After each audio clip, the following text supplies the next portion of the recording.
In this video, we're taking a look at the website dhashed, and it can be found at https://dhash.com. Now, what dhashed is it's a website that's comprised of various data breaches, and they allow you to actually search these data breaches. Now, it's a freemium service, and I call it a freemium service because there's different tiers. You could create an account for free, and you can browse and take a look at. You can put in email addresses, you can put names, passwords, pretty much anything into the search engine, and you can take a look and see if there's associated with the data breach. Now, if you're on a free service, it'll tell you that it's part of XYZ data breach if it is part of a data breach, but you won't be able to get much more information than that. In order to see that information, you're going to have to pay for to be able to see it, and we'll take a look at that in a minute. Now, if you click on the breach list, we could take a look at the various data breaches that is part of dhashed. As you can see here, there's quite a bit of data breaches here, and we can see how new the data breach is and how many people affected. And on the side up here, we can see there's almost 6,000 searchable databases. 1 million plus total pays, 30,000 plus websites hacked daily, etc. And if we go down to upgrade, I'm currently logged in, and I do have a paid account for right now. We can see that free it'll let you monitor your accounts, unlimited searches, but the results are censored. Now, if you're doing an OSINT investigation and you find something and you don't want to really pay a lot into it, you can pay $3.99 currently. You get 7 days access, full access, unlimited searches within that time. So that should be plenty of time if you actually come across someone or something.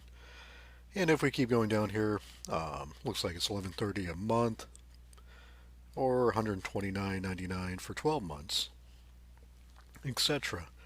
So we're going to go ahead and we're going to go search a account. And this is one of my friend's account. I already talked to him and got the go ahead to go ahead and use it because he already changed his password.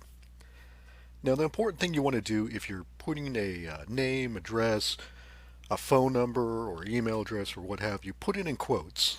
So I have quote Mustang169@hotmail.com end quote. Now, the reason why you want to put quotes in is if you don't put quotes in, if I punch this in, it'll probably come up with a bunch of Hotmail addresses that are completely unrelated. So putting the quote in there will isolate it. So once you have the whatever criteria you have, go ahead and click search. Okay, and as we see here, it was part of several data breaches. We have breach compilation dump, last.fm dump, last.fm dump. And if I click on here, I can see that email address and the password was crusty1. And if we click through here, sometimes the passwords will be in plain text, sometimes it'll be hashed. Okay, and here it's the same one, the plain text, and here we have a hash password. And we have a username. Now this is really great information because since I have a username, I could take that username, put it back in dhash, see what else it comes up with. So if we're doing an OSINT investigation on someone and we have an email address, say we don't know where else they're a part of, using dhashed, using the email address in this case, I found out that, okay, well, it looks like they have a last.fm account. It looks like they were part of this other breach compilation. And it came up with a username. So again, take the username, you can put it back in dhash and find out where else that username was being used. Now, the other thing that you could do is you can copy this hash password and you can reverse a hash on it. Try to see what that password is. So I'm going to go here to this reverse online hash lookup. And there's a lot of them out there. The one I'm using is reverse-hash-lookup period online-domain-tools.com. Okay? And I'm just going to copy that in here. And in here, I'm using this one because you could actually change it from MD5, SHA-1, SHA-256, LM, NTLM, etc. And you're probably not going to know what the hash is, what type it is.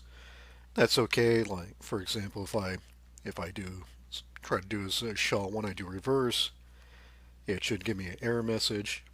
Yeah, error, expected 40 characters, long alphabet string. So that's a good indication that it's not a SHA-1 hash. So I'm going to go to MD5. I'm going to reverse that hash. Okay, and it looks like as a result, down here it says Krusty1, which was his password, and we can actually verify it by going to these other ones here, Krusty1. Now, what you could do with that information, you could take that password and you could, again, go back into dehashed and search it again and see where else that password was used. Now, this isn't a guarantee that you're going to come up with that exact person. You have a better chance if it's a unique password, like a really unique password, Krusty1. Probably not so unique, especially since SpongeBob fans might be using it, Krusty Krab and whatnot. So in here we found people are using Krusty1 as an email account, Yahoo account, Gmail accounts, and whatnot. But again, if you do come up with a unique name, a unique password, you go ahead and throw it into hash. Go ahead and start searching through. Maybe you'll get lucky. In our case, we also found a username. Again, throw the username back into dhash. See where else that came up from. You might uncover more passwords, more locations where that account might be from. So again, this is about using dehashed to help your OSINT investigation. Thank you for watching, and I'll see you in the next video. Here we take a look at how to get past the sign-in for YouTube. Now you may be investigating someone, come across a YouTube page, and you want to grab the video. However, you don't want to sign into it, which sometimes is a requirement depending on how YouTube flags that particular video. Now the problem with the OSINT search and signing in, you potentially leave that information behind that you personally were searching that. Even if you use a burner account, you may not actually want that extra data there. So this is one option to get around that. And it's going to differ a little bit between Linux and Windows if you're doing this on a Windows machine. So here I have my Buscador instance here. And the technique's going to be the same. So what you want to do is take out this watch question mark, and we're going to delete that. Likewise, we're going to go here to this equal sign. We're going to delete that. We're going to put a slash there. So now we have youtube.com/v/ and then the whatever the video is flagged as. And here we have our video asking us to confirm our age and sign in. So I'm just going to hit enter here. Okay, and what this will do on a Linux machine is it'll download the Flash video file.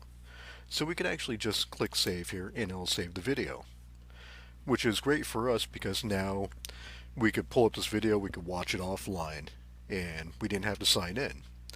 Now on a Windows machine, what will happen is it'll just save the Flash file and open up in the browser, and it'll play the video for you. Again, you won't have to sign in.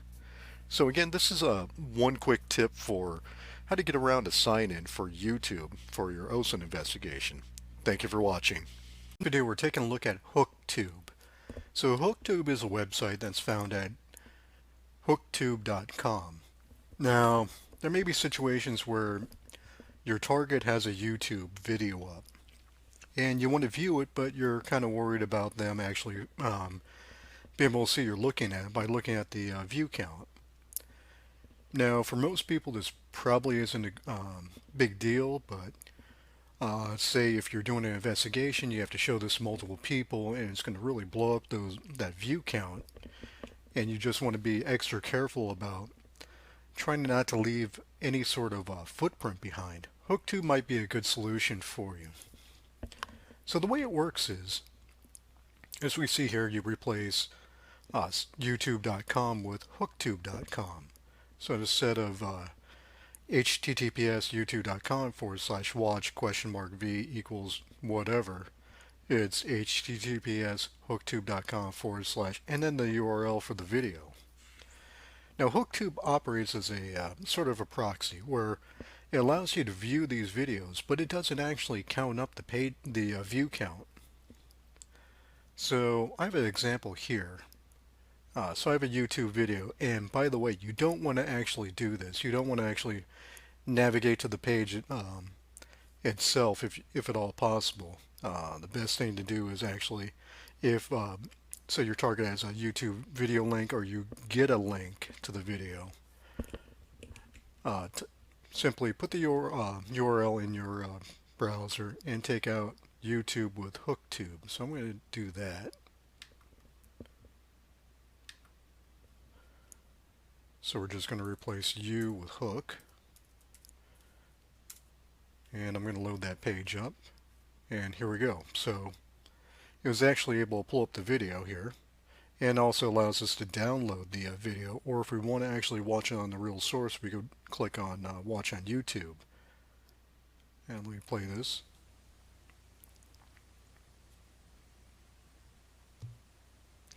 As you see, it actually just runs just like a regular regular YouTube video. So pretty handy little tool. Again, it's just a browser-based program, hooktube.com, and all you need to do is replace YouTube with HookTube. So this was HookTube, and thank you for watching. In this video, we're going to be taking a look at the Twitter tool Tinfo Leak, and we're going to be using CSI Linux for that. So I already have my CSI Linux instance open here. So I'm going to go down to the little gear and screw icon, and then I'm going to go to OSINT Online Investigations, and then I'm going to scroll down to Tinfo Leak.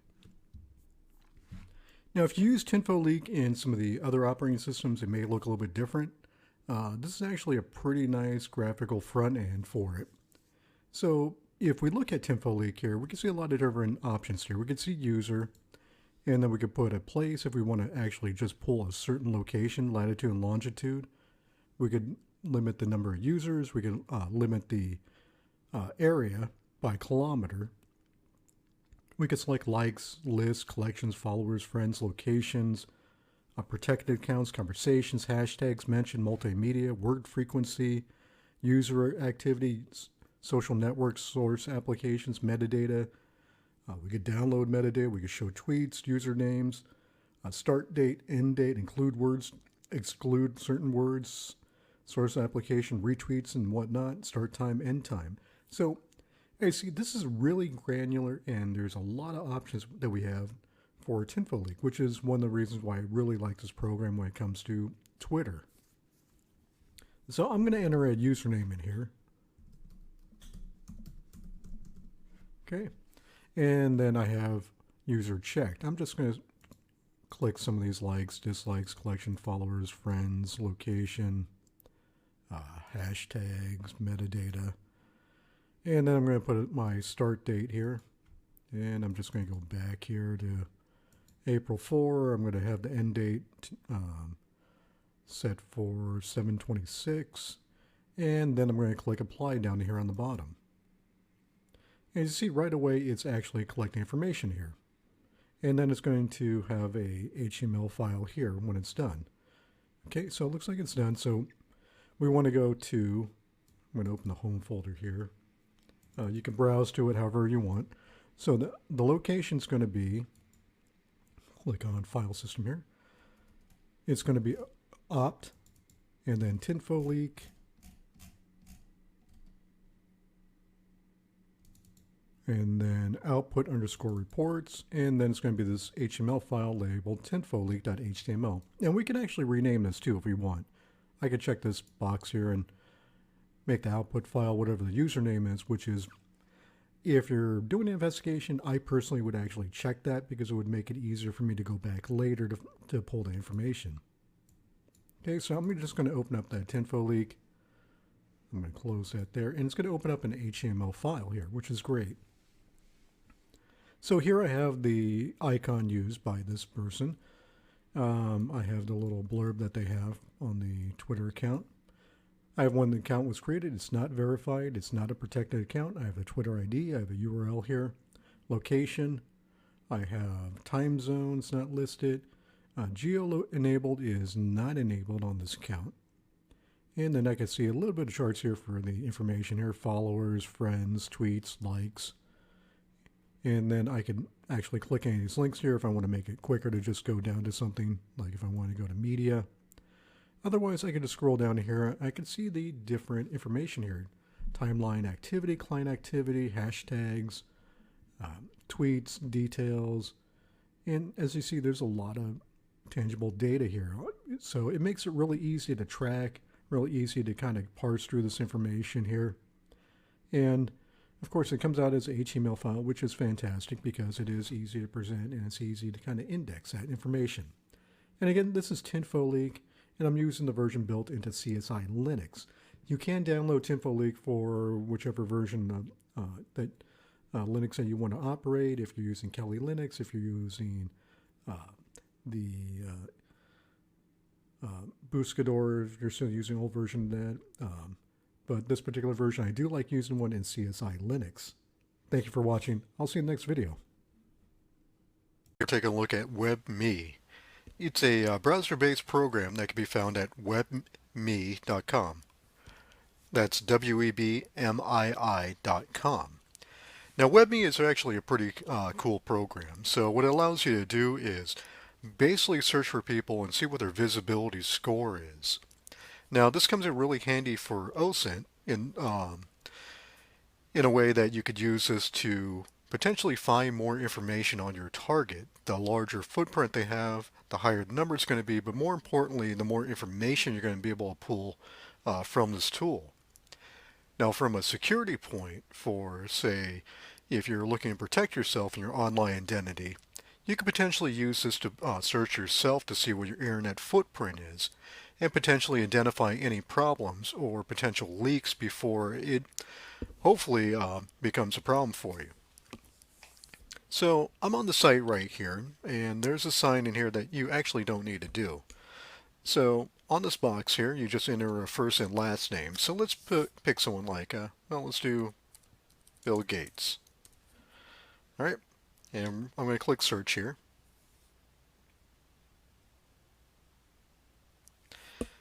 Now, as you see, first thing it's going to do, if it pulls up a person, you'll have the picture there if there is one, and it gives a score, so out of 10. So Bill Gates' score is 10 out of 10, which is not surprising considering his role. Now, if I scroll down in here, these are the photos that it was able to pull for Bill Gates. If it did find a biography, which you can click and read the full article, these are different tags that have been associated with Bill Gates. It did find a Twitter page, which is, here's the account at Bill Gates. Also, I found a Facebook, Google+, looks like a LinkedIn page for him. People that are connected to him, not so much related by blood, but it's going to be people that are related in some fashion. Videos, if there are videos associated with Bill Gates. News stories, so in this case there are news stories associated with Bill Gates, and other websites and other information that's coming up here. And there's actually 10 pages, which is not surprising since he got a 10 out of 10. Now if we keep scrolling down in here, here's the statistical score. Bill Gates has visibility score of 10 out of 10, higher than 100% of the population on search trends. And here's a bar graph for the search trend. So really simple program, really cool. That could actually help, again, with your OSINT investigation, or to check yourself to see how much information you're potentially leaking out online in order to protect yourself. And again, this was WebMe, found at webmii.com. And this is available for any computer since it is a browser-based program. So thank you for watching. So more often than not, you're going to end up having to investigate people through their social media, whether it's Facebook, Twitter, Instagram, or what have you. Now, I really suggest that you don't use your real identity, first of all, your real phone number, real location, or even any sort of account that you normally use for your own personal use. You want to make a alias account, and things like sudo can kind of help you to that end. But a lot of times you also don't want to have an email junked up with a bunch of different stuff. So I want to show you this program right here. It's called 20-Minute Mail, and it can be found at 20minutemail.com. Now, what this does is it generates a temporary mail for you. So if I click on here, this is the random one it's going to create here. I can do create mail, and this is going to be my temporary email address here. Okay, so I could just copy that real quick, and I can go to Facebook here, and I can just type in John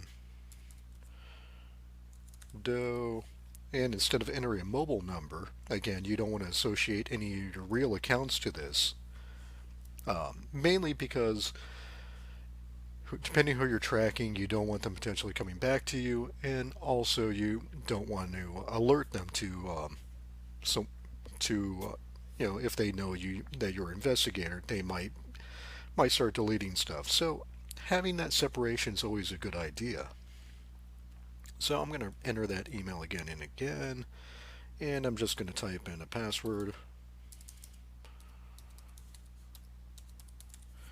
Okay, and we're just going to make a whatever account here. And I'm just using this disposable email that I generated with 20-Minute Mail, and you could use this for anything. And the reason why we're doing this is because things like if you put your phone number in, sudo is fantastic. However, if you put your sudo number in Facebook, the way their authentication works, it's not going to reach the sudo phone number, unfortunately. Okay, now let's see here. Okay, so it doesn't like the John Doe here, so I'm going to just type in. Let's change that to a John Hunter. Okay, so Facebook is going to create a code for recovery. Now if I go back to my 20-minute mail here, oh, looks like I already got the confirmation code here, so I can just click on that.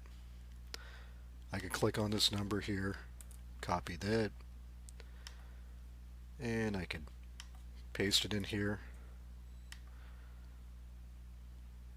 and I'm good to go.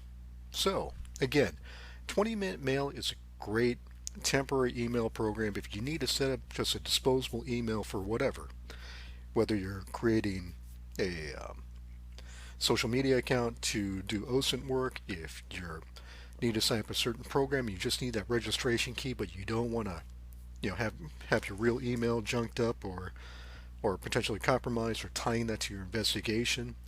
20-minute mail is a really cool solution because after 20 minutes, it's going to delete that email and that email address and regenerate a new one. So again, you can find that at 20minutemail.com. Thank you for watching. I'll see you in the next video. Having a fake Facebook account can be important for several reasons. For a ethical hacker standpoint, or even a malicious hacker standpoint, you might want a fake Facebook account to either fish someone, spearfish someone, catfish, or even just to do an investigation. For the OSINT point of view, you may want a fake Facebook account. You most likely will want a fake Facebook account to do your OSINT investigations without linking that information back to you. And for everyone else, sometimes you just want to be able to browse Facebook without your real information being leaked out there. Now, the techniques to create a fake Facebook account is kind of a moving target as Facebook updates their terms of services, their security, and whatnot. A while back, you used to be able to just create a generic email address, create your Facebook page, and you'd be okay. Matter of fact, you could still kind of do that. One of the videos in the OSINT course, we took a look at using 20-minute mail to create a Facebook account, which will work. It will create you a Facebook account. However, Facebook is now pushing to add a telephone number. And as much as I love using sudo, the problem is those text messages will never reach as a pseudo server because of how Facebook sends those SMS messages. So how do you get around that without using your real phone number and tying that Facebook account to your real identity? Well, you can create or buy a burner phone. That is an option. Or you could use text-free, or text for free rather. So if you go to textfree.us, you can create a free text-free account. Now what this will do is it'll create a virtual telephone number for you, and it'll allow you to get SMS messages. So for Facebook, here we have a Facebook account. I just created a fake generic Facebook account for OSINT searches. This is an alias name that I created, and you go through the same process to create your Facebook account. Let me log out of here real quick. Okay, so just create the name, the last name, and instead of entering your email address, put the text-free number in. And as you see here, text-free will receive that SMS message. And here's the code I had at the time when I created that fake Facebook account. And from there, just use a new password, set up a birthday, male, female. And it's a good idea to drop photos in there because now Facebook tends to look for photos. Now, a tip for you is if you're going to use someone else's photo, generally don't just grab one online because the problem is Facebook will do a reverse image search. And if they find it online, which they probably will since more than likely you found one online, it's going to flag it, usually.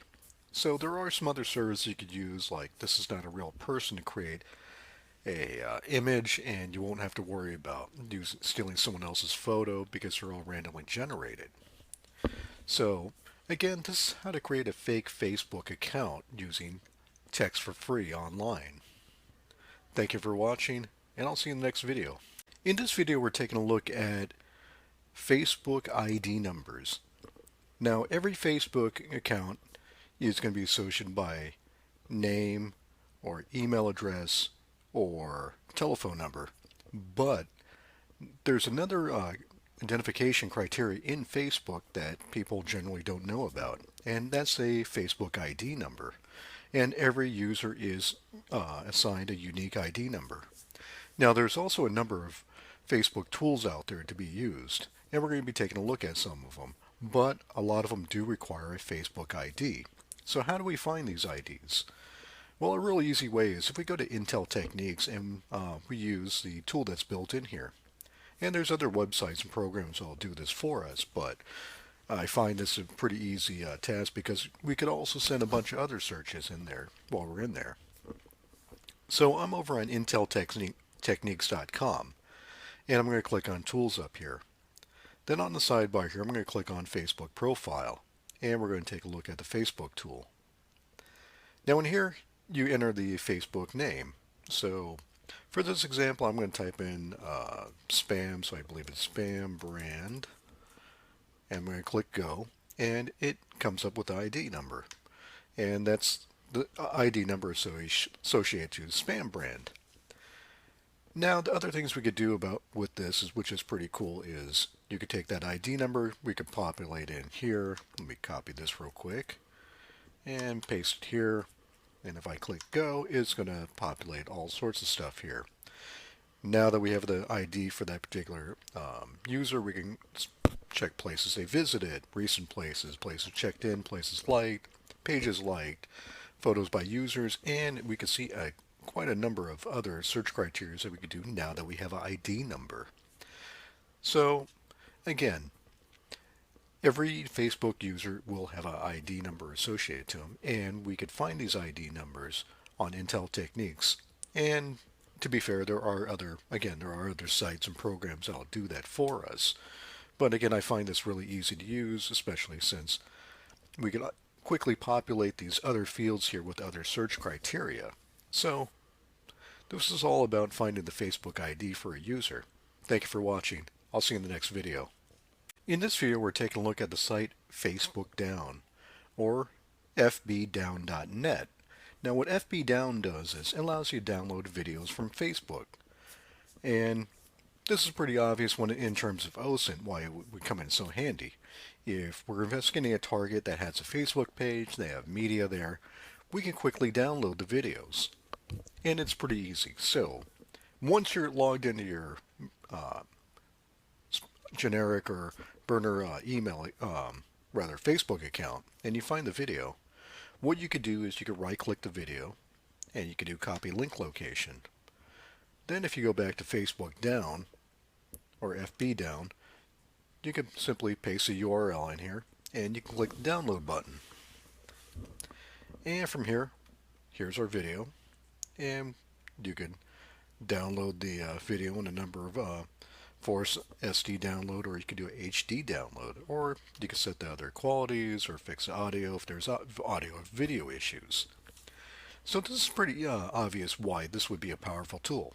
Again, if you're doing an investigation on someone and they have a video that you want to download, you have several options.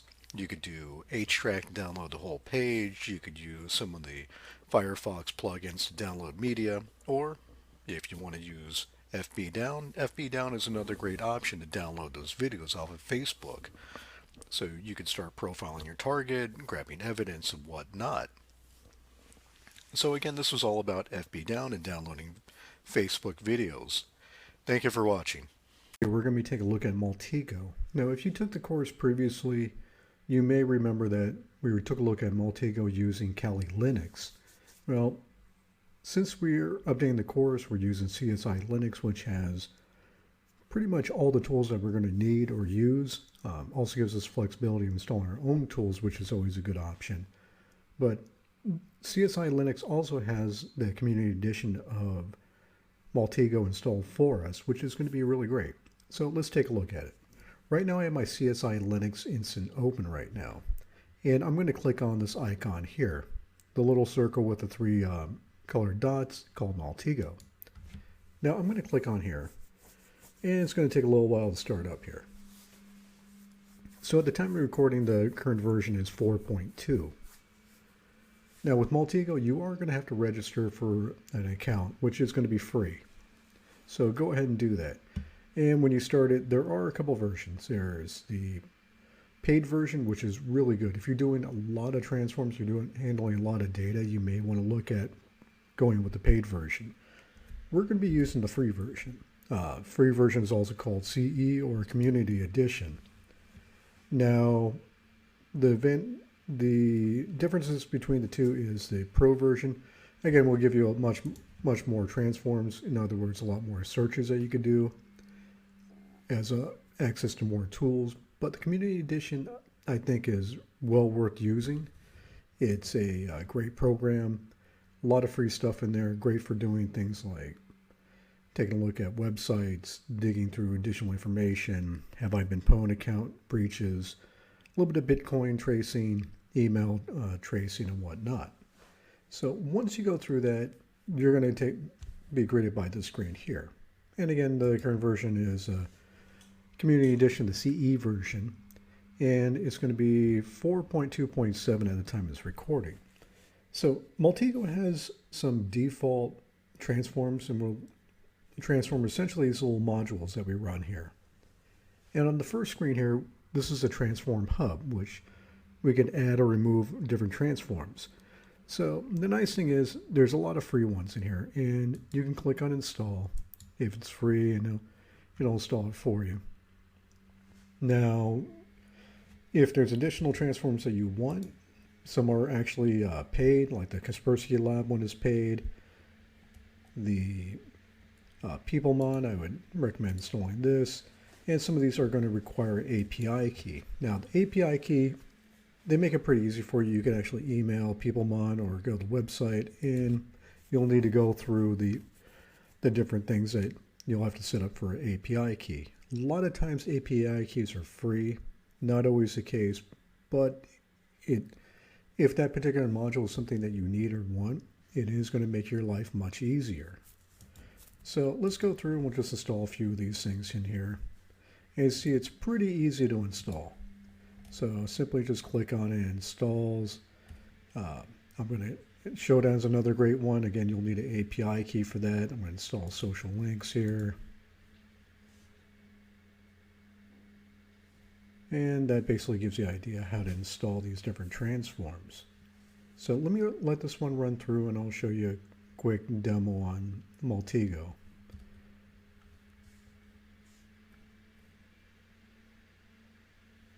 And the easiest thing to do is just click on any of these things. You can click the details and get more information on what this is. This particular one, free limited queries, 12 responses per query in Maltego CE. Have I been pwned is another good one. Case file entities, I like having that one too. Maltego not only lets you do a bunch of searches, but also kind of is an easy way to actually frame out different information for whoever you're doing an investigation on, and also for some of the people that you're presenting this to. So once we have this, we can go up here and we can click the little plus here, and we can start a investigation. Now the first time you run Maltego, the nice thing is it gives you an option of, if you never used it, you can pull up something and it'll give you a little bit broader look at how it works. If you played around with it before, I personally did. I've used this before to go away, so that's why I didn't get that splash screen. But here we go. On the side panel here, we have the different entities. And the first one you have are recently used. I recently used email addresses. We can scroll down here, and these are some of the things that we could use. We could actually link, say, a company, and it'll put that over here. Let me drag that in here again. And if I'm mapping this out, I actually go company, and if I double click on here, I can actually change the company name. Let's do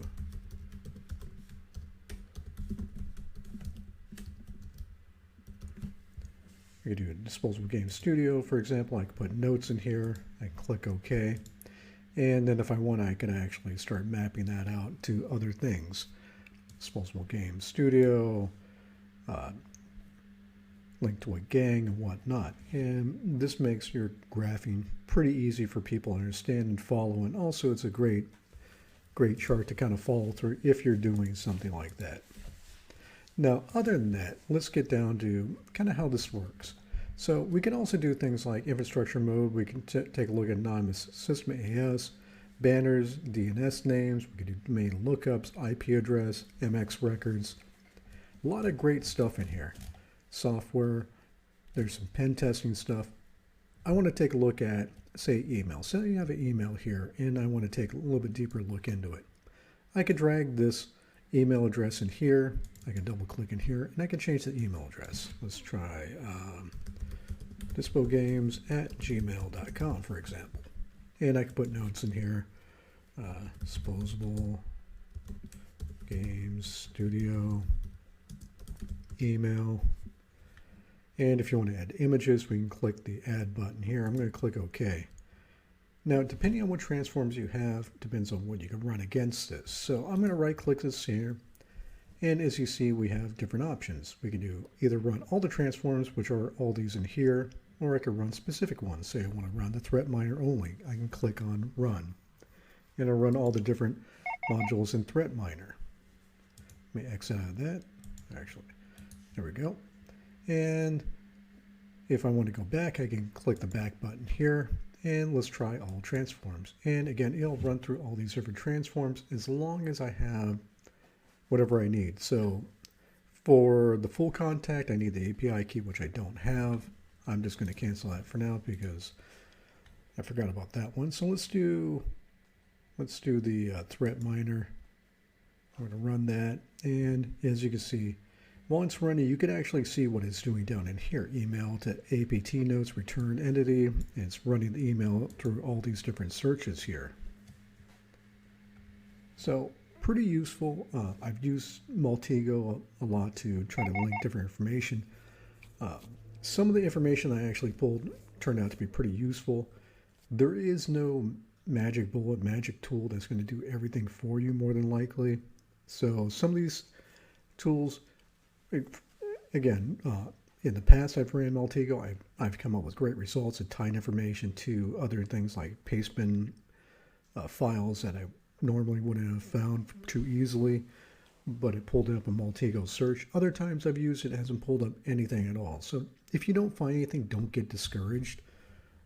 That's what all these tools are for. We run against these different tools because these different tools may find different information that something else didn't find. So again, that's why it's pretty useful. I like to run redundant tools sometimes because sometimes it does find out other things. So for example, right in here, this is a pretty simple search. I didn't put a lot of different entities in here.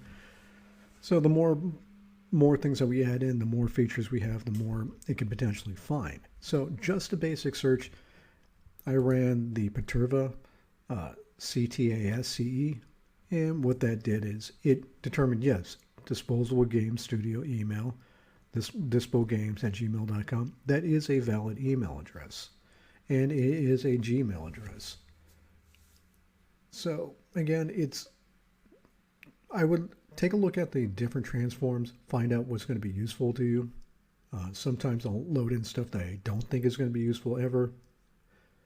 It does slow down the search a little bit more, but my use case may change later. As for me personally, I like having those extra tools there. I don't have to go back and re-add them. So sometimes those things do surprise you. So say this is what we have, this is what we want. We can then export these things. If we go to import export, I can go to export, and we can export it as a graph table, an image, generate as a report, XML file. So it gives us a lot of options for exporting this, and that comes in handy again for when you're handing this report to someone if they have a certain need case, a certain use case for how they want the reports written. We have a lot of different options for that. So again, this is Maltego. I do encourage you to check it out, give it a try, but again, you are going to have to create a free account for this. And if you want to get into more robust things like Shodan and whatnot, you will have to get those individual API keys. But again, generally the API keys are not too hard to get. A lot of them are free. Shodan, for example, is free.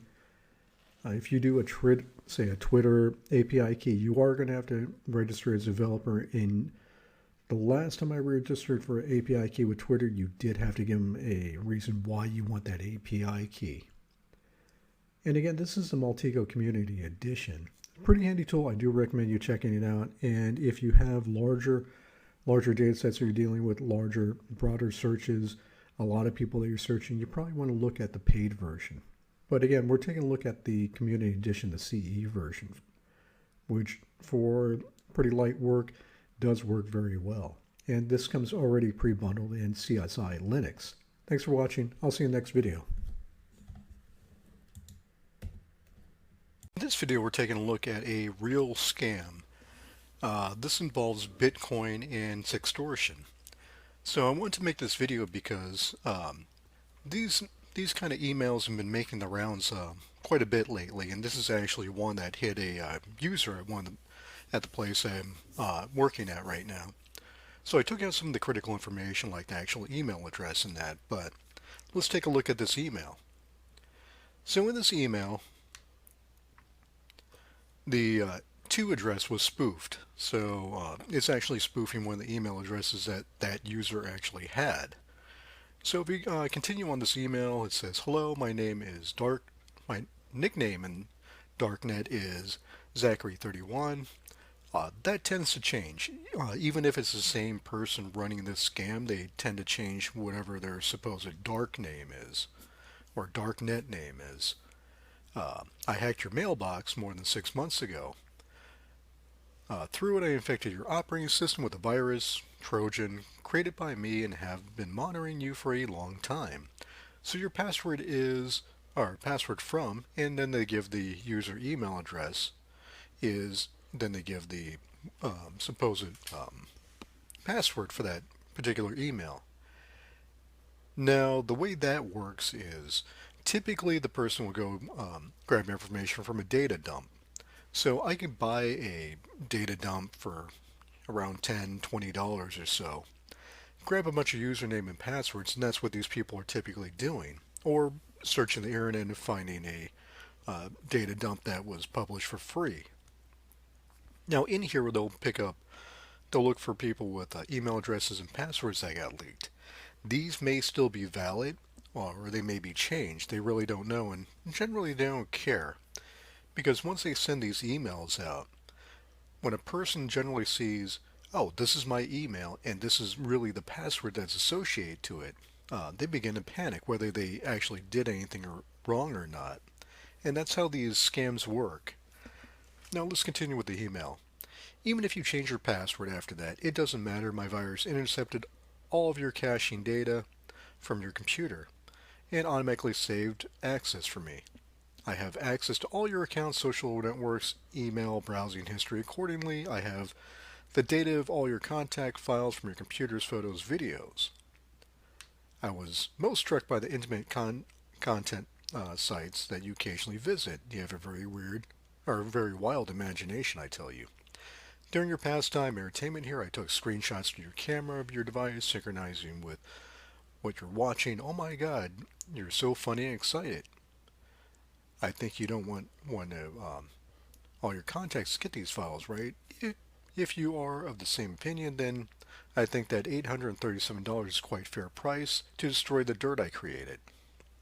So there's the extortion part. And generally for people, whether they actually did anything wrong or not, they generally worry that, hey, my critical data is out there that he's going to dump, or maybe he's just going to dump a bunch of bogus information. I've been going to all these crazy sites when I haven't been to my contacts. So this plays on fear for people. Send the above amount to my Bitcoin wallet. And he gives the Bitcoin address, which I'm going to copy right now. And I'm going to show you why in a moment. As soon as the above amount is received, I guarantee the data will be deleted.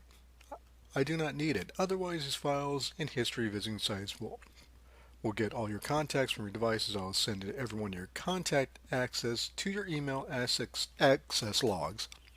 I have carefully saved it. Since reading this letter, you have 48 hours. After reading this message, I'll receive an automatic notification that you have seen the letter. And it goes on to essentially saying that they feel like they're doing you a service.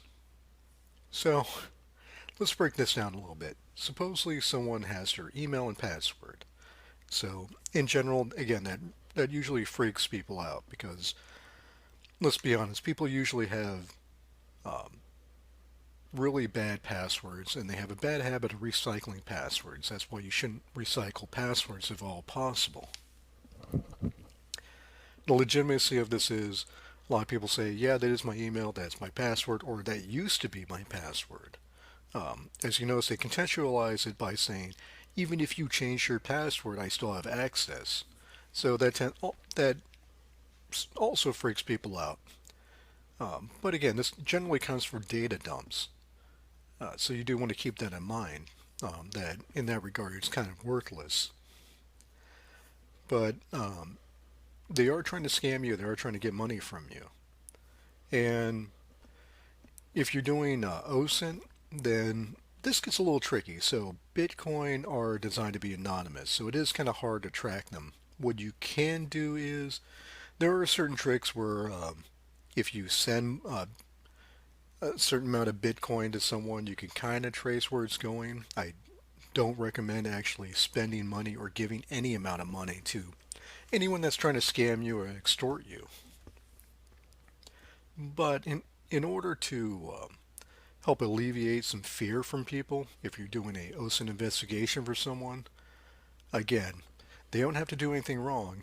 People that don't do anything wrong still might freak out because they're still worried that this person's on my account. They have my critical information. They have email that's confidential, and they're going to send it out to everyone. Or they might spread a bunch of lies about me and embarrass me, especially people in higher up positions, CIOs, managers, and whatnot. It's kind of hard for them to have their reputation tarnished, whether it's real or not. So a lot of people feel compelled to actually pay these ransoms. So what you could do is there's a couple things you could do. One is you could do a Bitcoin lookup, and if you go to bitcoinwho'swho.com, you could enter in the Bitcoin wallet and kind of see a little bit of the transaction history of it. Now, the other thing you could do is you can go to dhashed and have I been pwned and put that email address in that they said they got a hold of. And you also can go to pwned passwords.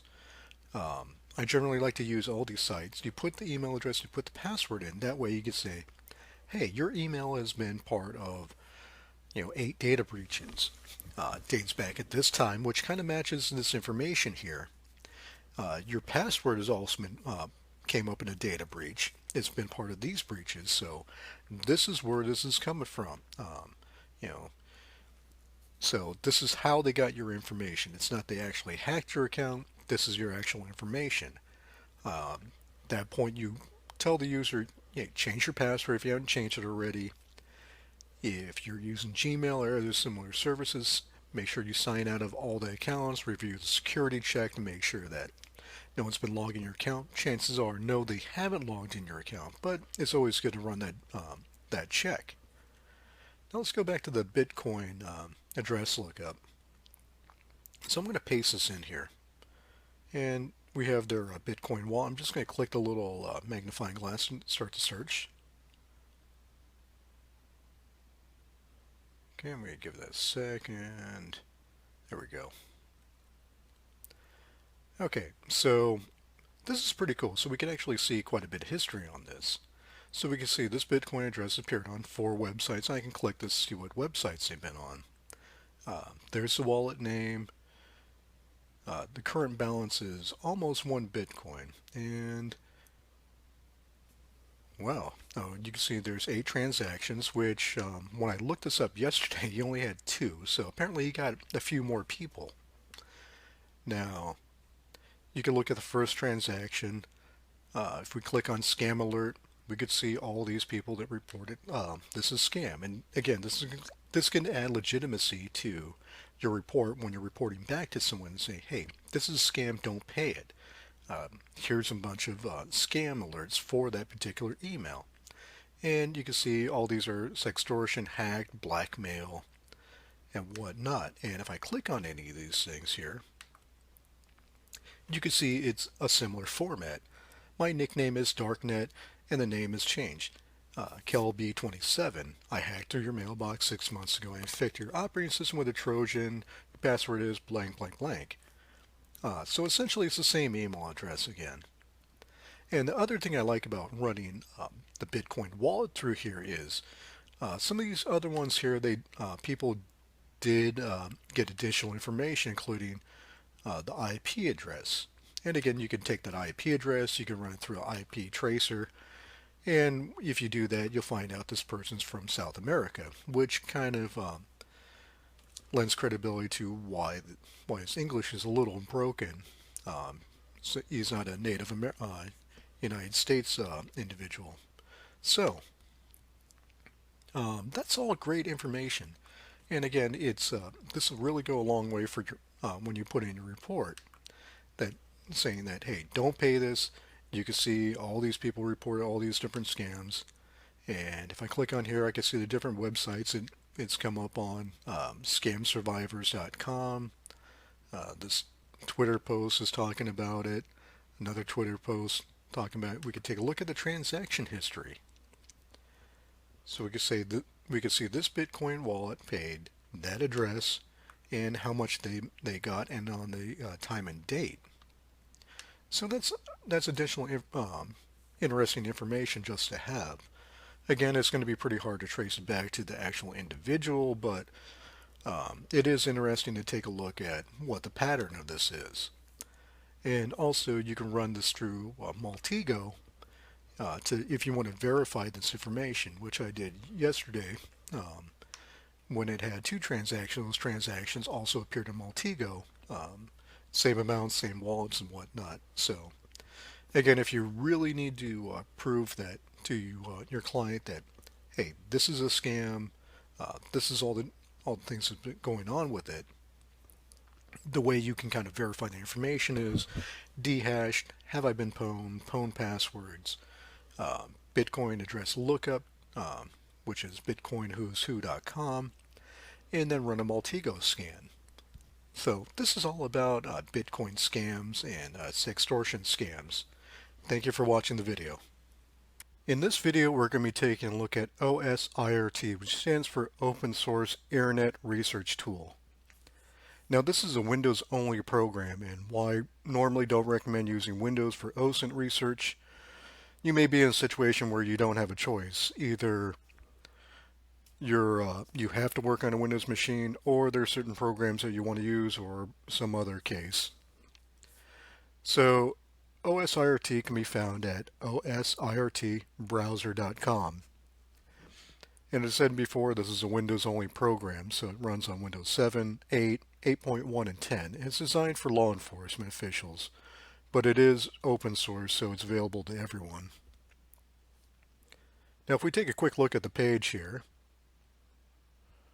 we can see that enhanced web browsing is able to capture screenshots on the web, generate reports, which makes things really easy. So it'll basically audit everything you're doing on when you're doing your research. It has built-in screen recording, web page downloading, which is currently in beta. It has Tor built in, automated logging, case notes to help keep track of everything you're doing, and you could add attachments to your investigation. So I'm going to launch it right here.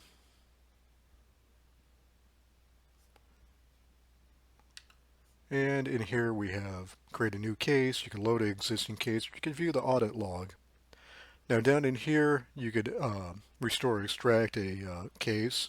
And in the other corner here you can set your Tor settings. So if you're going to the dark web, or you need to set run through Tor for whatever reason, you need to obfuscate your point of origin or whatever, you can set your settings in here. So I'm going to cancel that real quick. I'm just going to create a new case. Down here you set your investigating officer. I'm just going to put my name down here, and the agency, and operator name. Case reference only contains letters, numbers, hyphens, and underscores. So I'm going to do test 1, 1. Evidence reference, I don't believe you need to set one. Here you can set a password. So if you want to try to make sure that stays secure, you could set that. You enter your save location. I'm just going to throw it on the desktop here. And you have hashing functions here. SHA-256, MD5, SHA-1, SHA-384, SHA-512. Now if you set the hash function, I recommend at least at SHA-256. And if you want more information, you could actually just click here. So it helps verify that your original file hasn't been modified in any way. Now in here you could add whatever notes you want. And I'm just going to click next. And I need to make sure I put down the evidence reference. And I have to put down notes. My note.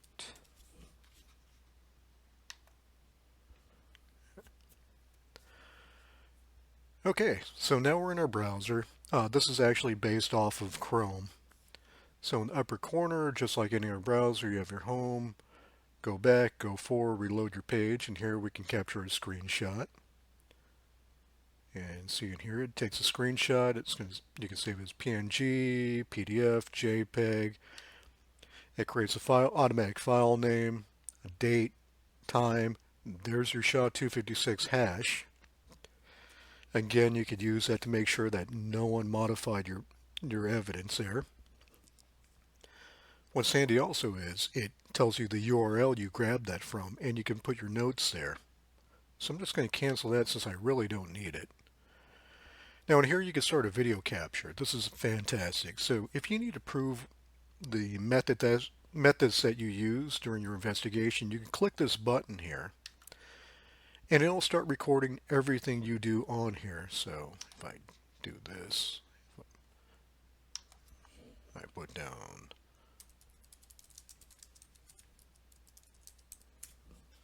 looking for criminal, I can click stop, and in here you can see it on the screen here that everything I'm doing is being recorded. And again, in here it has file name, the date, the SHA-256 hash, and your notes. So again, if you want to record the steps you were taking, or if it's required, it's fantastic. You just click that and just start your OSINT investigation. And here you can attach an item to your case if you have whatever evidence, like you pull down certain files, pictures, videos, PDF files, pastebin docs. You could attach it there with your notes. And here you could add a note to your case, and right here you could type in the URL just like any other browser. Here we can click the audit log, and it's actually keeping a log of everything that we're doing here. Websites that we loaded, actions that we took, OSIRT actions, and here you can see that I loaded a case, attachments, videos, and completed tasks. And if your investigation is pretty large, you could type in a search for whatever you're looking for to help make things easier. And bookmarks, search engines, Google, Bing, DuckDuckGo, Yahoo, the usual ones. You could set up your network tool, central off, who is mined. So you can pull up domain information. It has a couple people search sites already bookmarked in here. Bipple is a really good one to use. Noam is an excellent one also. And here you have your Internet Archive, so your Wayback Machine, your Archive IS. So if you're looking for something like a social media site where whoever you're investigating potentially deleted a incriminating post, you could see if the Wayback Machine or if the Archive IS has a cache copy of that and potentially get them that way. And here, these are also excellent sites. Intel Techniques is one of the best sites to go to for OSINT work. Then you have the OSINT framework, OnStrat, and this quick guide here kind of help you with your online investigation. Keywords, details, Google search operate, geolocations, just a really handy quick guide if you need it.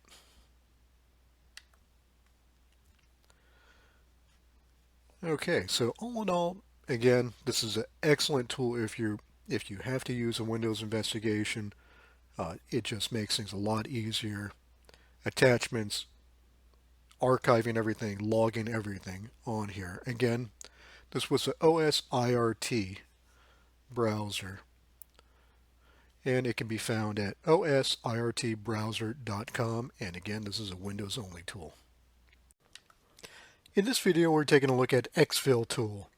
Exfil tool is a useful tool in reading the metadata in media files. It also comes pre-installed in Bouscador, and we're going to be taking a look at it in this video. So on the sidebar here, this is where you're going to find Exfil tool. It's this little red icon with the camera on it. So let me go ahead and click on it.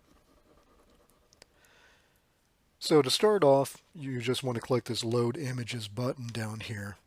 And I'm going to browse to the desktop. I'm going to pull this picture that I have right here. Let me open it for you. So this is in front of a movie theater for Star Wars.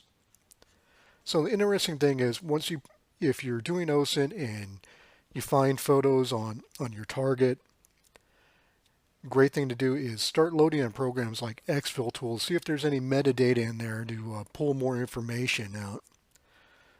So if we go in here, we click on the image, and under this All tab, we can see a lot of information being populated in here. Of course, it's going to show the directory that's in and the file name. We see the file size type, a lot of the basic stuff. When the photo was modified, the type of file, the resolution in image inches.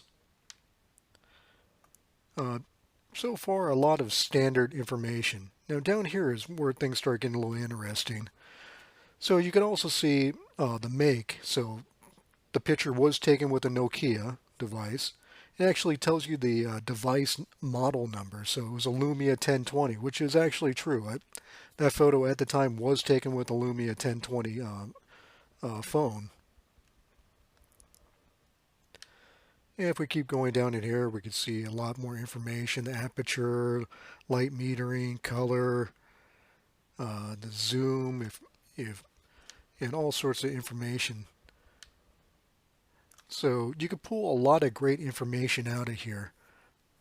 But what I want to show you also here is if you click on GPS location, if the person forgot to turn off GPS location on photos, you could potentially see where they were at the time. So by clicking the GPS location, this particular photo made sure that the GPS location was on. So it gives you latitude and longitude of where that photo was taken. So you could easily take that, plug it into like a Google map, and find out where that photo was taken. So if that photo is part of your investigation, you can not only see what device it was taken with, when it was taken, possibly some other important information, and GPS location. So in your investigation, again, no information is bad, and you could potentially gather a lot more critical information from things, even as something as simple as a photograph that you see here. So again, this video was all about Exfil tool, and again, it's pre-installed on Buscador. In this video, we're going to be taking a look at photo metadata and GPS locations.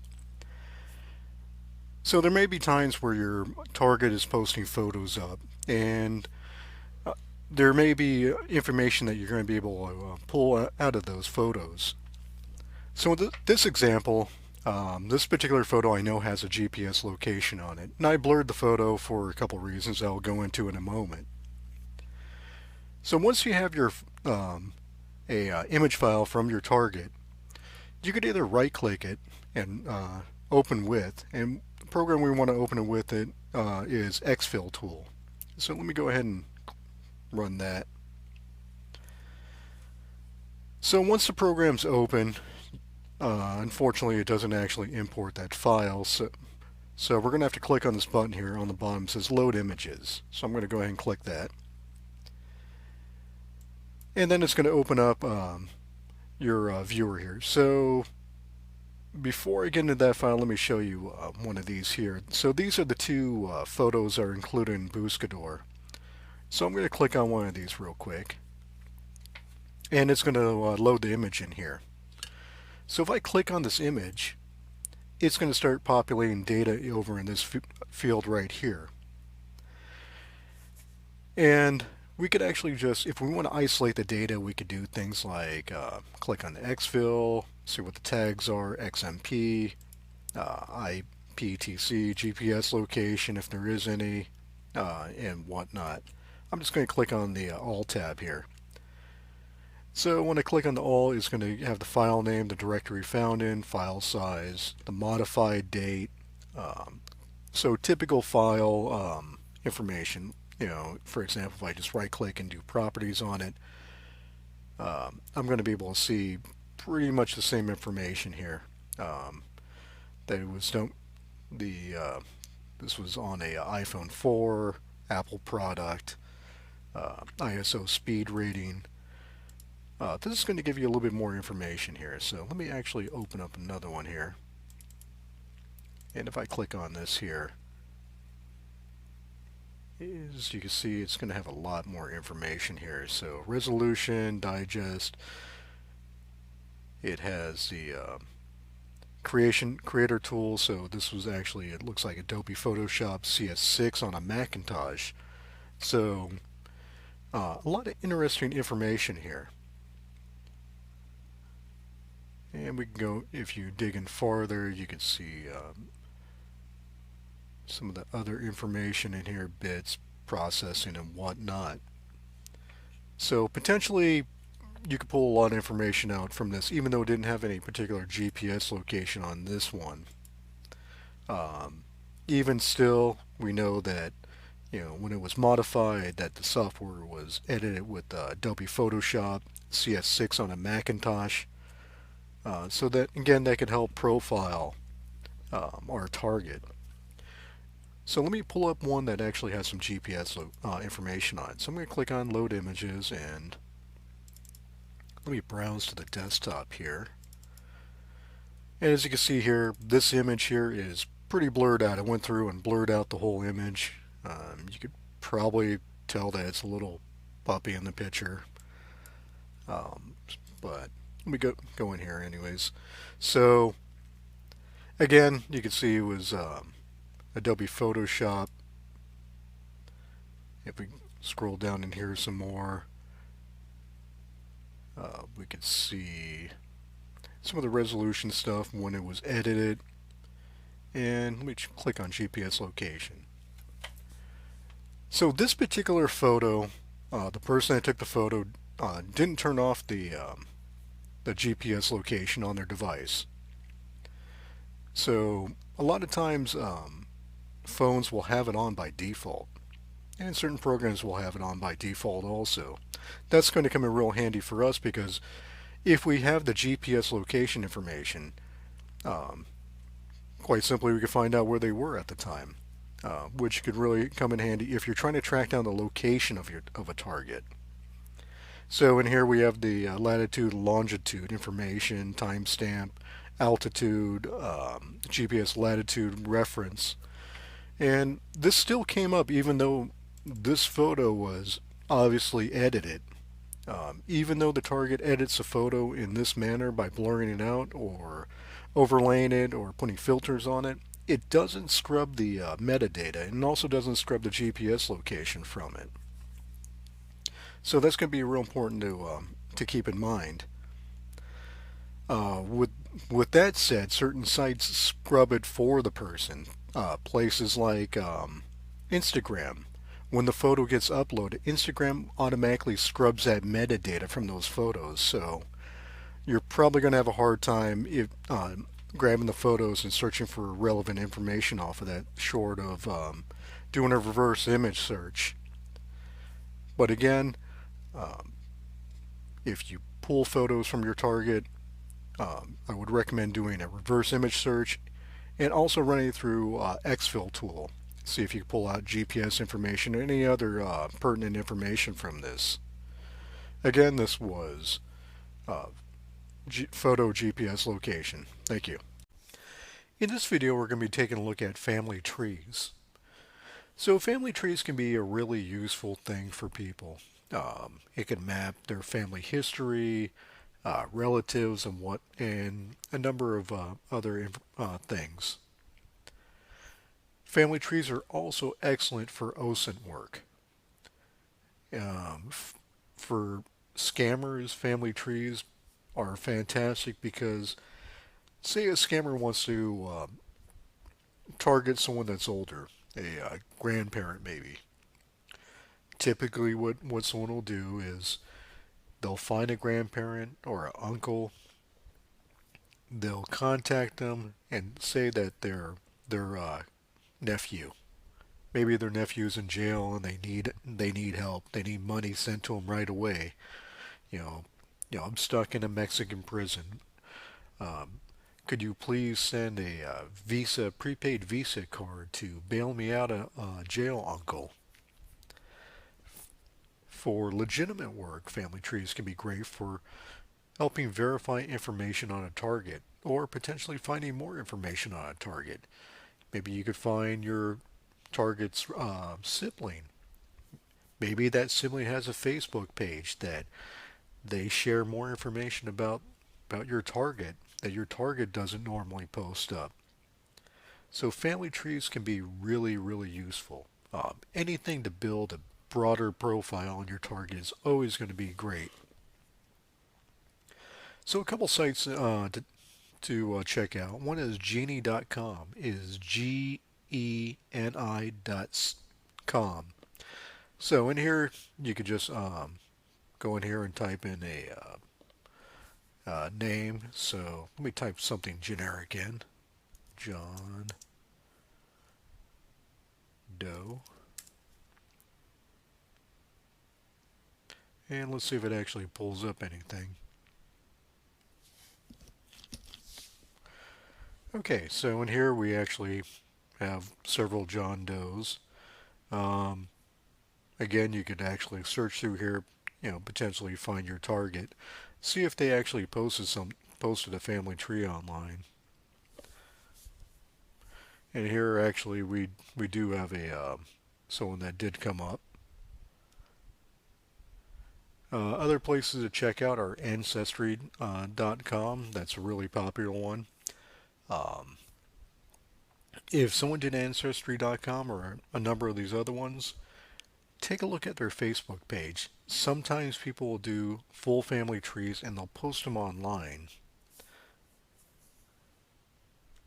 Yeah, I'm going to give you one more here. This is one more that's really good to check out. It's familytree.com/research. And again, you could actually just come down in here, type in a name, and I'll pull up someone. So we type in our generic name. And again, you could see, all sorts of information come up. Um, and potentially if your target's listed here, just click on the view record. This is probably going to link you to another site. You may or may not have to pay for that information. Uh, Typically, if you want to get detailed information, you are going to have to spend some money. But on another level, you might get lucky and pull enough, you know, light information off these things to actually piece the things together. So again, we're taking a look at family trees and how it can be used in terms of OSINT. Thank you. In this bonus video, we're taking a look at canary tokens. Now, what a canary token can help you do is identify your target if you can get them to open the token somehow.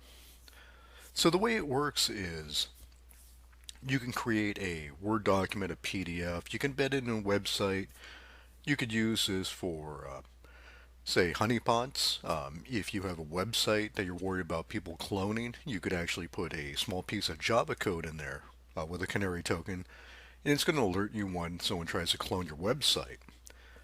Likewise, if your target opens that Word document, the image file, the QR code, or whatnot, the image is probably going to open, but it's going to put a small canary token on there. And what that's going to do is it's going to alert back to whatever email that you set up for it to let you know, hey, the person opened it up at this time, and here's the IP address, and a little bit more information. And again, this could be really handy for if you're not sure what the actual location your target is. Now, depending on your rules of engagement, you may or may not be allowed to do this. But again, if you can get your target to somehow trigger the token, it can definitely make things a lot easier for tracking that target down. And of course, this is a free program. It is online. So let's take a look at it. So if you go to canarytokens.org/generate, it'll take you to this page here. And you could also set up your own server for a canary token. But for this demo, I'm going to just use the one embedded on the website here. So if I click on the select token here, we could take a look and we see that there's a web bug URL token, alert you when a URL is visited, a DNS token, unique email addresses, custom web images, a Microsoft Word document, PDF documents, Windows folder if a Windows folder is open, custom exe, or DLL. Now this is pretty cool because you could actually embed this into an existing program. So say you're looking for a wannabe hacker. Um, if you're posing as another hacker, you go, hey, I got this great tool. You take some cheap hacking tool, virus generator, for example. You can embed the canary token in there. So when they actually try to run and install the program, it's going to run, but then it's going to drop a token and it's going to trigger you to let you know that, hey, this person opened it, here's their IP address. Here's the clone website one I was talking about. Trigger alert if a website is cloned. And if we keep going down here, we see there's a SQL Server, QR code, a SVN when someone checks a SVN repository, AWS keys, fast redirect, slow redirect. So we see we have quite a bit of options here for setting up a canary token. So I'm just going to set up a real simple one here. I'm just going to do a PDF document. Alert me when a PDF is opened. So I'm going to click on that, and then you want to provide an email address. Now this email address is going to be whatever you want to be alerted to. So I'm going to do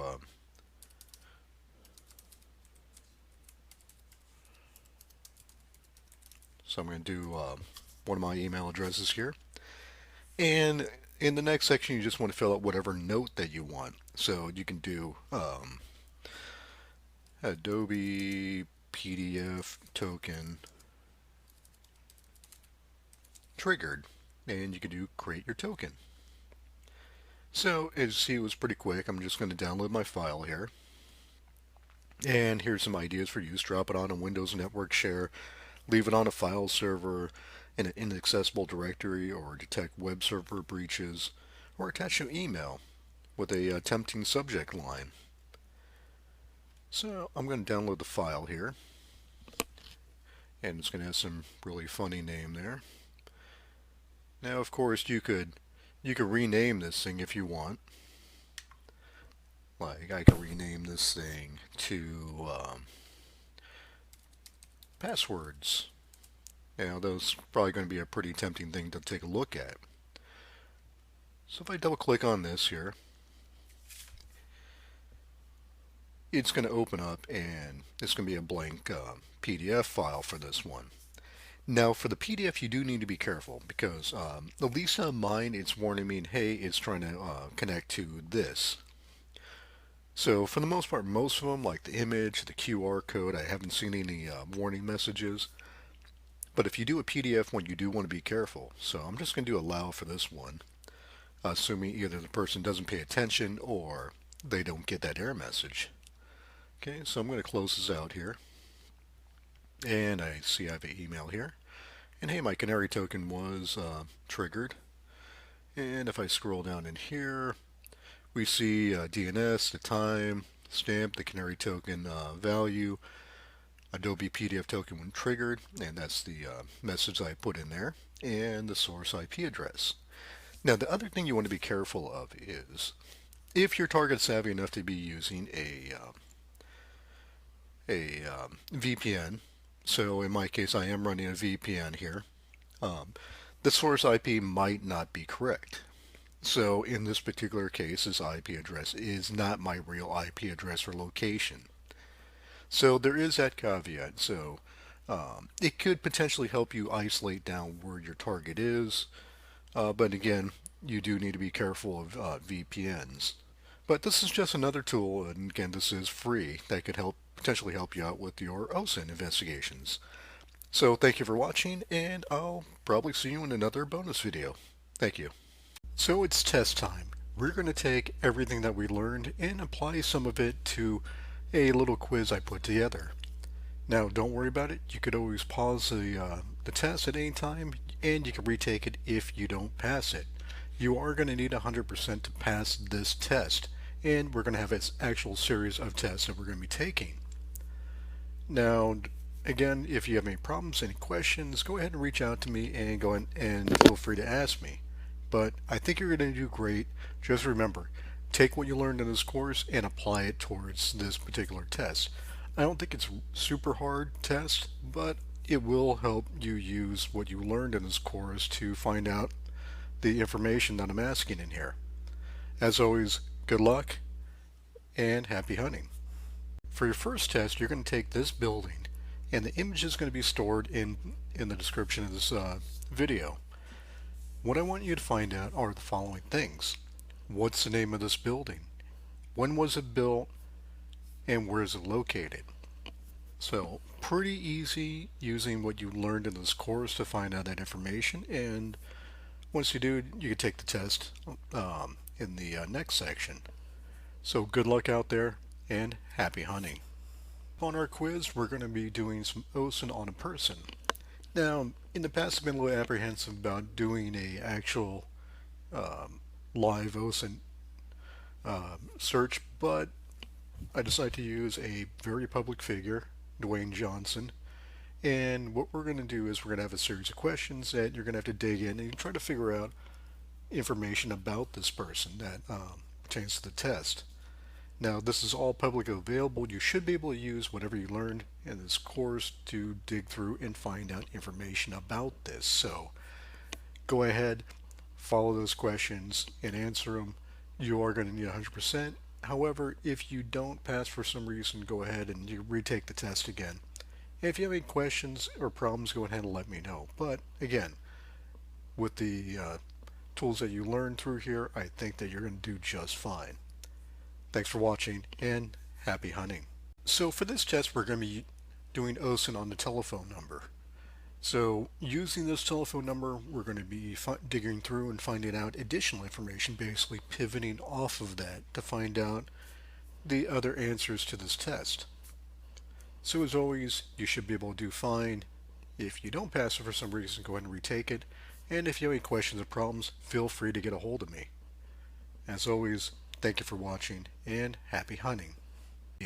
We're going to be taking a look at how to build our own OSINT virtual machine. So much like Boostgador, we're going to be making our own basic OSINT operating system. Now, the advantage of this is going to be that we're going to be building ourselves, so we should have a better understanding of how these tools work and how we can further modify our own virtual machine. And also, it's really good that we could actually customize this the way we want to from scratch. So this is essentially an article that I wrote recently for the Hacking 9 magazine, and it's building an OSINT virtual machine. So instead of spinning off a brand new class for this, I decided to take the basics of this and integrate it into a bonus video, or videos rather. So we're going to be building a OSINT virtual machine using Linux Mint, and the reason for this is it's a pretty easy operating system to get into if you never used Linux before. So I'd like to use this operating system and to get you everyone started. If you want to do something more advanced, I would say do a pure Debian operating system, which I may go back later and make a separate course for that. But again, this is going to be a pretty simple sort of an introduction, but it'll be a functioning OSINT machine. We're going to be building some of the basic software in there that's going to help us to run our OSINT investigations. And the other advantage of this is going to be we're going to be looking at tools on the machine itself, not so much web-based programs that we took a look at and on the broader scope of this course. And the advantage of that is, as we know for people that have been in this course for a while, that web tools come and go. Tools that we install on our machine, we know it's going to be there. Whether it's going to function later because of certain sites like Facebook changes, that's going to be kind of up in the air, but at least we'll have the tool set there. If the website goes down, big deal, we still have the tools operating on our machine itself. So again, we're going to be building an OSINT virtual machine. I'm not going to walk through the whole how VMware works and the advantage of the virtual machines because we went through that already in this course.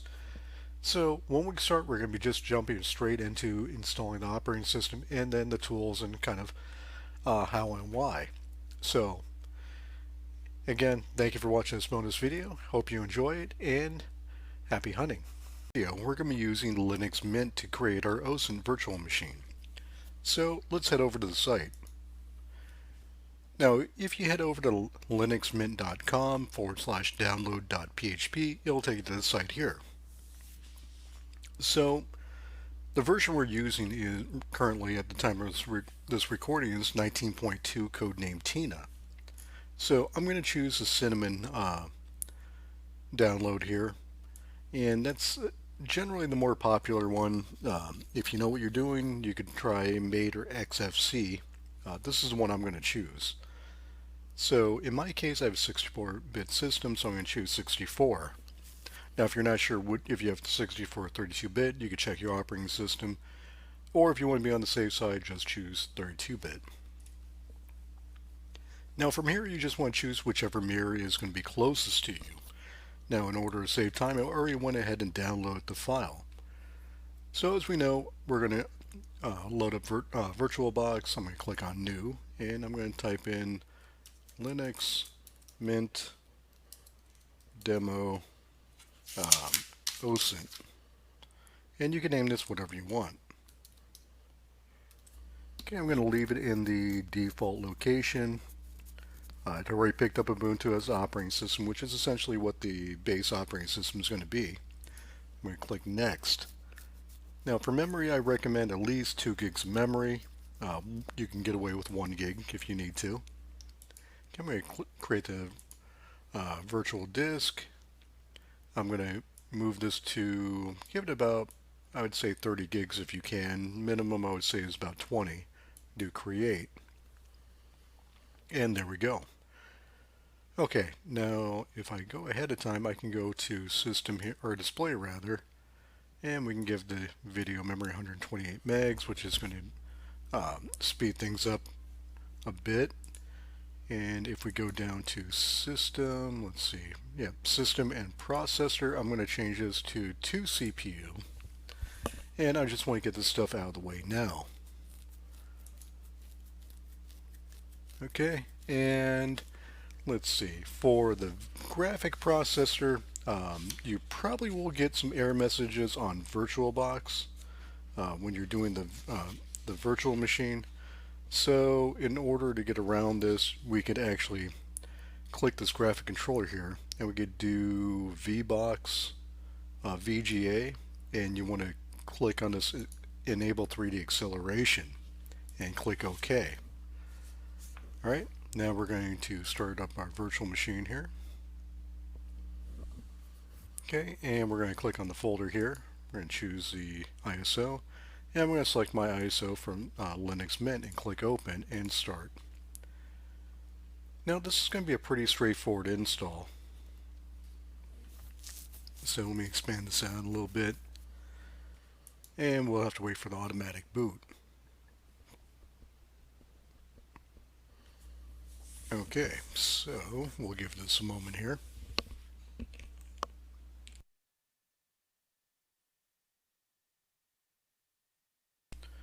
Okay, and that should be loading up soon. Let me just close this little window here.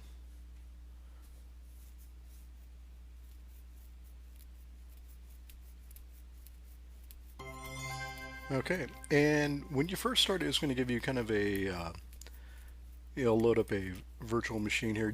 And this is fully functional. I could actually pull up a browser here and start browsing, or do whatever I need to. This is a live distribution.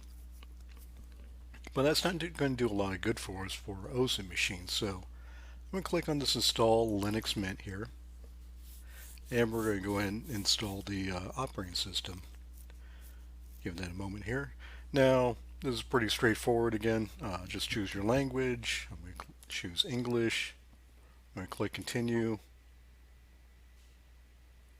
And then you choose your keyboard layout. Hit Continue. Okay, and I'm going to click this Install Third-Party Software for graphics and Wi-Fi and hardware. Just make things a little bit quicker.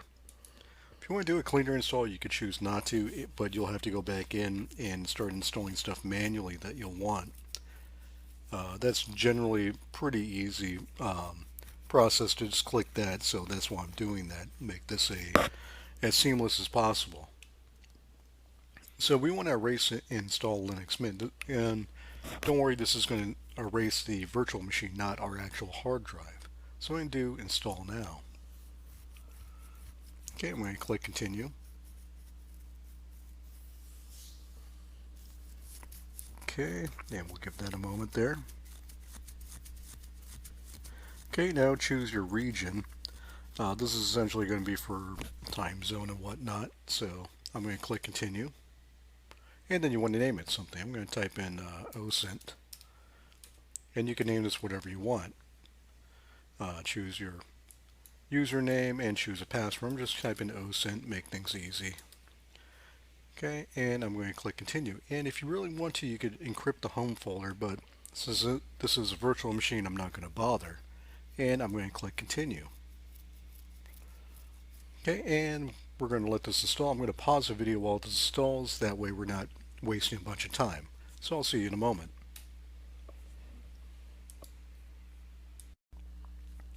Okay, so after a few minutes, you should get this screen here, installation complete. Now, you could click this button and continue testing the operating system, but I think we're good, so I'm going to click restart now.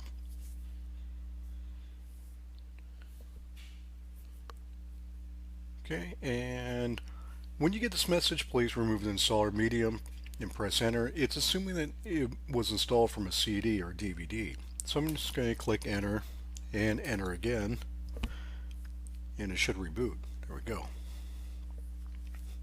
So don't forget, hit enter twice when you get that, because the first time, for whatever reason, it's probably not going to read it right.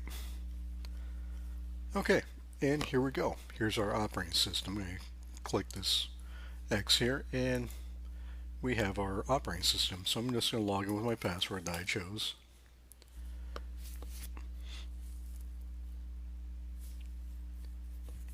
And this is going to take a moment, and here's our video, here's our operating system rather. So I'm going to close this message here. I don't need to see the welcome screen every time I log in here. I'm going to close this. And I am going to ignore this. It's running without a hardware acceleration, which is fine for me. And I'm going to close this out. So here's our operating system. We could do a couple of extra things here. We can go in here. We could actually enable the, well, actually, let's go back to operating system. We can go here to devices, and we could enable drag and drop. I'm going to do bidirectional, so I can copy from the clipboard back and forth. And we could do a share clipboard bidirectional. And this is all under devices, and we could set up a shared folder. So you can set up a shared folder if you want to share files between your host operating system and your virtual machine here. Now, if you want to do that, we go here, and we could actually go to the shared folder here, and we can click this plus button here, and we can name it Mint Demo, and then we could do an auto mount, so we don't have to worry about it, and we choose a path. Hit the down arrow, hit other, and choose a location that you want to do. So I'm going to choose documents, and I am just going to create a folder here. I'm going to right click here, I'm going to do new folder, and I'm going to do Mint Demo. Okay, and I'm going to choose that folder and hit select and OK and OK. So when I restart the operating system, I have a shared folder between my main computer and the virtual machine, so it can be handy if I'm sharing files back and forth. Now in the later videos, we're going to take a look at installing some programs from the program manager in here, and then we're going to be pulling some files from the internet. And again, this is all to build an OSINT operating system, so we don't have to rely so much on the web-based tools. Now, it's not going to be a gigantic list of tools like we had throughout this whole course, but it is going to be a good amount of tools to get you going, and also it kind of builds the skill set for building a more advanced operating system, and you always can go in and always search out for more tools and start adding them. So again, in the next videos, we're going to start installing some software and start building our machine. Thanks for watching, and I'll see you in the next video. Let me start installing software through the repository and through Git. the first thing we always should do with any Linux install that we first install is we should run an update and upgrade. So the quick way to do this is you do sudo space apt-get space update space and space sudo apt-get space upgrade. Now what this will do is it'll run both commands. It'll run the update command and the upgrade command. And once you run it, it'll ask you to enter a password and it'll install. Now I already went ahead and did this because it's probably going to take about 20 minutes or so. So there's a couple other programs we do want to install here. So the first one I'm going to do is I'm going to do sudo space apt -get space install space python 3-pip.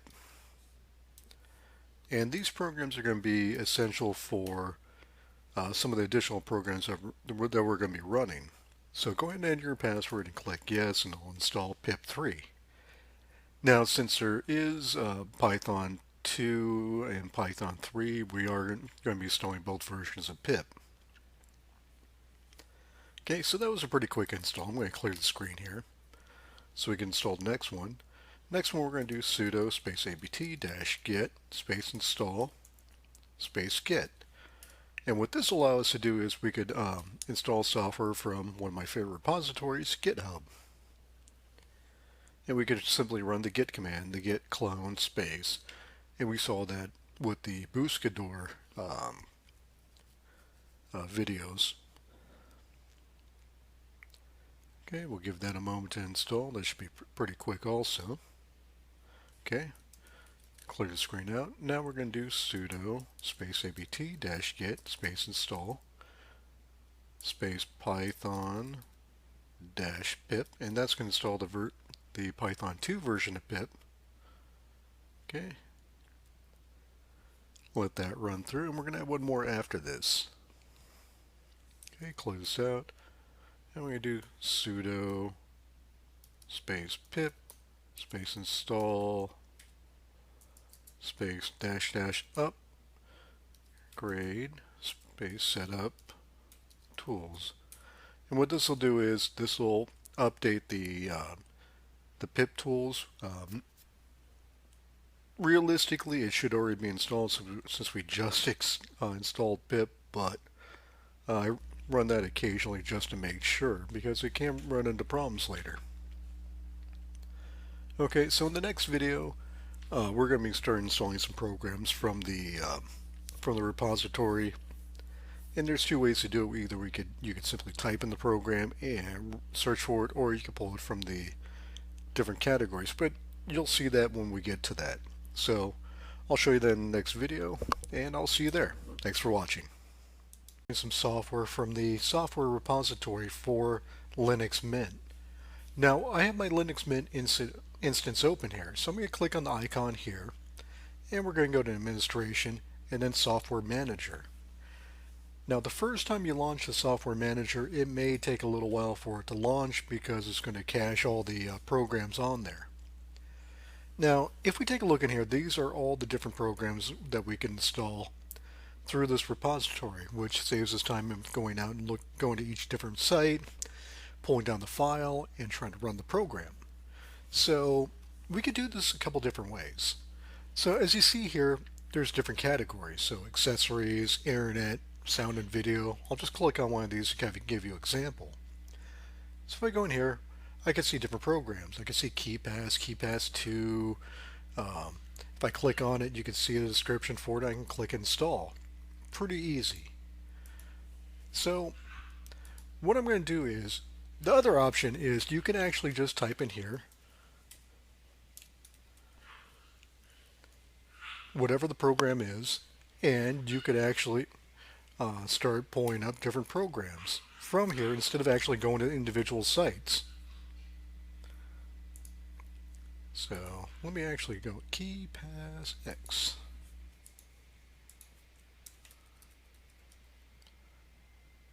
Okay, and you do need to be careful because of course this is Linux, so it is case sensitive. So Again, you could actually just type in the names and start pulling down the different programs to make things easier. But I'm going to show you through the different categories here. That way you can kind of see what each one belongs to.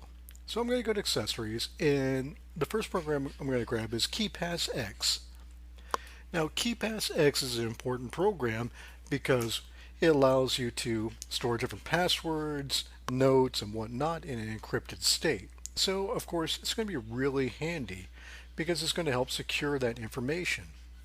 And also, it's really good that defeats keyloggers. So, I'm going to click on install. And if there's additional software that's going to install, it's going to tell you here. These are the different programs that it's installing along with it in order for this to work. So I'm going to click continue, and it's going to ask you for the password. So I'm going to type in my password that I did for the Linux Mint software here. Okay, and that's going to install. Now, I'm not going to go install the rest of these things. I'm just going to show you the other ones I do recommend. Now, the other programs I recommend here this is my recommendation list for kind of getting you started. You could always feel free to go back and add more in here. Again, you're building this operating system for yourself for your OSINT investigations. So, again, it's going to be whatever is tailored for you that's going to be work out best. So the other program that I like to install is called Secure Delete. Okay, and let me just do a search for it. And it's this one right here. Tools to wipe files, disk space, and swap memory. So we can securely delete files. The other one is going to be PDF crack. And I forgot it. There we go. So PDF crack will help crack PDF passwords. So this is a great program because depending on if you're pulling information, you come across a PDF file that your target has, they password protected, you could potentially use PDF crack to crack that password. Other good programs are Penta. And Penta is basically it's kind of like a Paint Shop Pro. So with this we could help enhance photos, isolate certain sections of the photos and whatnot. And that's going to be under graphics. We also have EXIV2. And what this program does is it helps look at the metadata for photos. And of course, this is going to be really great for our OSINT investigations. Now, under Internet, we're going to find the Chromium browser, which is essentially the Chrome browser. Other programs you want to grab that I recommend are going to be Wireshark. And of course, Wireshark is great for packet capturing. Let me pull that up for you. So you can analyze different packets if you're analyzing network traffic, analyzing how a certain website or server is interacting with clients connecting to it and whatnot. Really great program. Another important program potentially is AirCrack NG. What AirCrack is, it's a wireless cracking program. So there may be times when you need to do some investigation. Your target has a Wi-Fi SSID. You can potentially use this to gain access to that secure network. We also have HTrack. Of course, we looked at HTrack before, and this one is going to be Web HTrack. So this will, of course, allow us to copy websites. So go out, grab our target website, deconstruct it, and we could take a look at that offline without potentially flagging any our target. Nmap and ZenMap. Of course, these are going to be our network scanning tools. We could do fingerprinting, we could do banner grabbing with these programs. Really handy. And again, this is all going to be under the Internet section if you want to search that way. Another great program is Kismet. Kismet is another wireless sniffing program. It's been around for a long time, and it's very powerful, very well supported. Mac Changer. So Mac Changer is going to allow us to change the MAC address of our network interface. So if we're doing reconnaissance, if we're doing OSINT on a target, and we're worried about them potentially finding who we are, we could actually change our MAC address to look like someone else. If our target is using a wireless network that uses only known MAC addresses, we can potentially spoof a MAC address and use that to get on and target that particular network. We also have Google Earth. And of course, we looked at Google Earth before. This is another great program that we could use for satellite views and whatnot. And we also have HPing 3. Now, HPing 3 is a really great fingerprinting tool for networks. Okay, up next, under audio, we have Audacity. Now, Audacity, you can also generally find it on the editor, pick on the front. Audacity is a great audio program. We could analyze audio tracks, we could break it down, we could isolate things, we could help enhance it. Really great program when you're dealing with audio on your target. Now, under System Tools,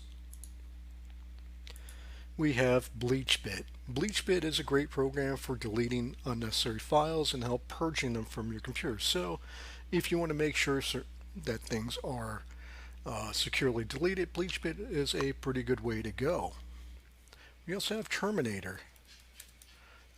Again, Terminator is one of my favorite programs as far as terminals. We could open multiple terminals in one window. So pretty handy. Next up, we have John. Now, if you're not familiar with John, John is a really handy program, John the Ripper CE. Now, John the Ripper is designed to crack passwords. You could use it against PDF files, you could use it against any really secure document. John will potentially break it, and it's been around for a while. It may be a little slow at times, but it works really, really well. And again, this is another really well supported program. Other programs we have are we have the Tor browser, which I do recommend. Tor, because we're going to need that for browsing anonymously and especially in the darknet. Maltego. Maltego is going to be another program, and I'll put a link for that in the description of this video. Maltego is going to be a great program. Of course, we took a look at that earlier in the videos. And VPN. You do want a good VPN. Now, when you there's a lot of them out there, of course, but PIA, Proton are good choices. I was recommending Nord for a while. They just got in trouble because a lot of their databases got leaked. But you do want a good VPN program for when you're going out there to help protect yourself and your identity. So these were different programs that are built into the Linux Mint operating system, except for, again, those last three, the Tor, Maltego, and VPN program. But again, you can see that built into the system itself, they do have quite a bit of programs. I only just got some of the basic ones out of this list. Again, if you start searching through here, you may start finding other programs that are going to be really useful for you. Potentially you might want Docker to help set up different other additional programs in that. So I do encourage you to start exploring the software manager for Linux Mint. So again, as always, thank you for watching, and I'll see you in the next video. Browser extensions I do recommend for this operating system. Now, I'm not going to go into a lot of depth because we did already go over how to get Firefox extensions and Chrome extensions and how these extensions essentially work and install. So let's get down the list, and I'll provide this text file in the description of this video if you want to download it. So in Firefox, I do recommend using uBlock Origin. Just to recap, uBlock will help block certain script files from running on your browser. So depending on where you're going, depending what your threat level is, it's always good to have that program there to kind of protect you. The other one is Firefox Containers. And if you forgot, Firefox Containers is a great program that will actually essentially open up a new container where it thinks it's a new browser. That way cookies don't kind of step over and interfere with other things. It really helps with isolating certain sections of your investigation. Resurrect pages essentially goes back and recaches old pages. So if your target, say, deleted a post or a website page or whatnot, you may potentially be able to go back and bring it back. Same thing with Save to the Wayback Machine. What this allows us to do is it allows us to potentially cache a page with the Wayback Machine. So if we find a target page and we want to try to preserve it, we could try saving to the Wayback Machine. That way if they delete it later, we can potentially go back and grab that file again, or that website rather. The Wayback Machine, again, operates just like Resurrect Pages. It does potentially have archives of different websites, and they do try to archive the entire internet. Fireshot will allow us to capture screenshots of pages, so again, really handy for capturing those posts, photos, and whatnot. We also have Google Translate, so if we're operating on a page that's outside of our language, we could potentially use Google Translate to translate the page that we're looking at. Or we may be able to use this if we're trying to converse with someone, using Google Translate to translate the text over so that we can communicate with them. IP address and domain information is another great tool for pulling out, well, IP address information and domain information from different websites. Firefox Private Network. Now this is in beta. By the time this video goes live, I really haven't used it lately, so I'm not sure if it's still live or not. But if you can get into this, basically do a search for Firefox Private Network Beta. And this is Firefox rolling out its own VPN built into a browser. Now, my personal preference with VPNs is I'd rather have an actual client install, or if you're savvy enough, you can put it on your router side. But again, this is just an extra layer of protection, and it is free right now. Then we have Video Download Helper. Video Download Helper is, of course, going to help us to download video clips. So again, really handy if we're on a website, they have a video clip, we can click the download button and grab that file. Now on the Chrome side, we have SurfSafe, which will help us try to weed out fake news stories and fake photos. Again, Fireshot is going to allow us to take screenshots. Google Translate, again, be able to communicate with people that doesn't speak our language. Video Download Helper, again, we can download videos from websites. Wayback Machine will help us with those website caching, and change geolocation for those times where we need to go and we need to spoof our location, maybe a certain location we're investigating someone in Germany.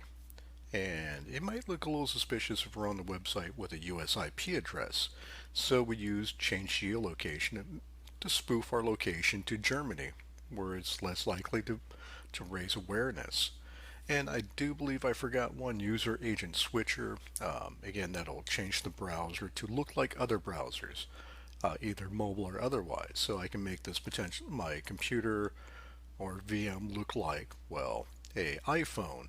And the reason why I would use that is certain certain applications like, say, Instagram, for instance, is a mobile program. It wouldn't exactly let us launch it properly on a computer browser. We could use that to spoof an iPhone browser and pull it up. Or if the target site you're looking at has a specially crafted payload for like a Android or iPhone, you could spoof those browsers, have it try to trigger the payload, potentially capturing your VM, and it shouldn't damage it because, well, you're running a Linux virtual machine. So again, these are the browser extensions I do recommend, and I'm going to put this list on the description of this video. But as always, if you have any questions, any problems, feel free to let me know, and I'll try to help you out there. Anyways, thank you for watching. In the next video, we're going to be taking a look at installing some programs from GitHub. So I'll see you there. Thanks for watching.